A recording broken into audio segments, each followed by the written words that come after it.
você ser abandonado, né, mexe muito profundamente. Isso sempre foi uma coisa que mexeu comigo, mas é como eu te disse, eu toquei a minha vida e levando, e vamos lá. Mas uma hora que você quer... Porque uma hora você quer saber. Você precisa entender um pouco a tua história. Senão aquilo vai ficar o tempo inteiro te povoando ali. Ou você vai empurrando pro quartinho, mas tem uma hora que a porta estoura, né? E você precisa entender até mesmo para curar, perdoar, por isso que chama cura. Exato. Queria que você falasse sobre E aí cura. tem uma história muito legal, que eu vou, a partir de uma constelação familiar também, que é eu fui entender algumas coisas. Eu falo muito sobre constelação ali, porque eu entrevistei muita gente, e não é uma defesa desse método ou não, acho que ele funciona para algumas coisas, para outras não. Como tudo na vida, vale experimentar, ver o que serve para você ou não.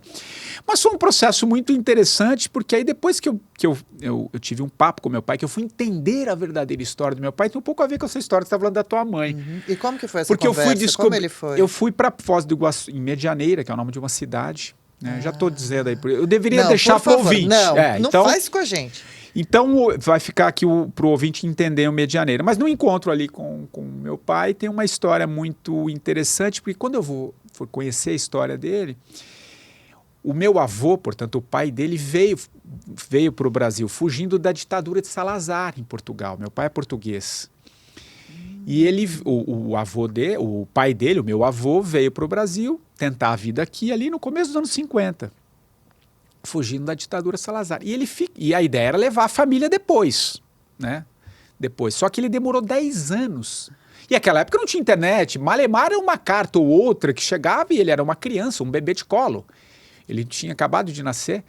E quando ele vem para o Brasil, desembarca no Porto de Santos, naquela época de navio, ali também no final dos anos, começo dos anos 60, ele olha aquele homem, quem é esse homem? Né? Quem é esse pai? Né? Que você usou um pouco essa expressão ali de fechar o olho. Quando ele conta essa história, eu entendo um pouco a reação também com a minha história. A minha criança interior, a minha criança ferida, encontrou com a criança ferida dele e entendeu a história. Esse é um processo que muitas vezes a gente não vê, porque a gente dá pouco... A gente recorta muito as coisas e tenta entender o mundo pelo recorte, só pela ação. Por que aconteceu Ou aquilo? pela parte que te atinge diretamente. Exatamente. Mas o que será que a pessoa viveu para ter feito isso, agido dessa forma? É o não julgamento. Né? Quanto menos você julgar o outro, esse é o grande problema que eu estava falando do jornalismo. O jornalismo onde ele recorta e quer entender o mundo pelo recorte. Como é que eu vou entender a história do meu pai pelo meu recorte?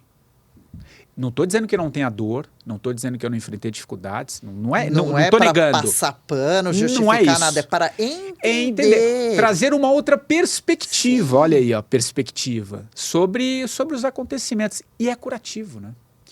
Porque assim... Mas seu pai nessa conversa, eu fiquei curioso, ele foi carinhoso, sim, ele foi atencioso? Claro, não carinhoso. Claro, quando você não convive com uma pessoa, você não vai ter aquela intimidade. Exato. Mas assim, foi compreensível. Foi uma conversa longa, boa? Foi uma conversa boa. E eu narro. Esse é o capítulo que é o primeiro capítulo do livro. Então, são histórias como essa que você está falando, que a pergunta começou com autoconhecimento, não é? A importância.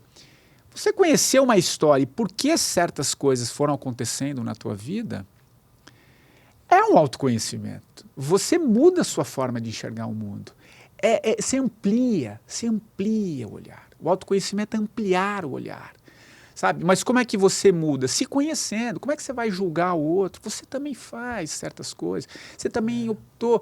Então, a vida é um grande aprendizado. Sabe, você vai entendendo certas coisas. Por que eu preciso reagir dessa maneira? Será que não há um outro caminho? Será que eu preciso entender o mundo por essa perspectiva apenas? Não pode ter outras? Será que eu não posso aprender com o que aconteceu? Será que é um erro? Ou é um aprendizado? Por que aconteceu isso? Tem um outro capítulo, como eu te disse, que é bem interessante, que chama Olhar em Perspectiva. O que é olhar em perspectiva? É olhar para as coisas que te aconteceram, porque quando elas te acontecem, o que é normal? Você ficar apreensivo. Por que isso aconteceu comigo? Por que eu perdi meu emprego? Por que eu perdi um parente tão querido? Depois de um tempo, é olhar em perspectiva, você vai entender que aquilo que te aconteceu te direcionou para algum caminho. E esse caminho, muitas vezes, é o que você tinha que passar. Talvez para você estar na Oeste, talvez você teve que passar pela Jovem Pan. E a demissão. A demissão. E talvez da Bandeirantes, o sofrimento da madrugada. Às vezes, quando você saiu da Bandeirantes, você precisou da Pan. Você entende? Sim. E aí mas você só vai entender quando você olha ele em perspectiva e não julga. Isso. Porque deixa a vida te encaminha. A vida te encaminha. Claro, tem pessoas que não vão entender, mas se você der uma lupa e conversar no fundo com você, assim, uma conversa profunda, com você mesmo, com o teu coração, com a tua essência, você vai falar, cara, eu acho que hoje eu estou vivendo uma vida melhor por conta disso. E se não tiver, confia um pouco nesse espaço. É um pouco... Eu gosto de uma expressão que eu ouvia de alguns entrevistados, que é o chamado passo de fé. Não sei se você lembra. Acho que você vai lembrar, Adriano. Eu não lembro a sua idade. Antes de colocar o chão. Opa, desculpa. Olha, o chão caindo aqui, ó. Não colocou muito fixo o microfone aí. Você lembra do filme Indiana Jones? Que o primeiro, Em Busca da Arca Perdida, que ele tá cruzando a ponte cai, ele continua andando porque ele acredita naquilo. Ele não cai porque ele acredita naquilo. O que é o passo de fé? É você dar esse passo confiando que alguma coisa tem aí. Não tem sabe, vai ter um chão, vai ter um caminho. Em algum momento você vai, cara. Vai, confia. Tem que confiar um pouco. Keep walking. Vai, segue, né? E então, assim, é um pouco jornada, é um pouco esse passo de fé de confiar em alguns acontecimentos, algumas coisas da vida, né? Porque ela, de certa forma, a vida é um pouco sábia. Um pouco não, diria que ela é sábia. A gente que muitas vezes não sabe interpretá-la.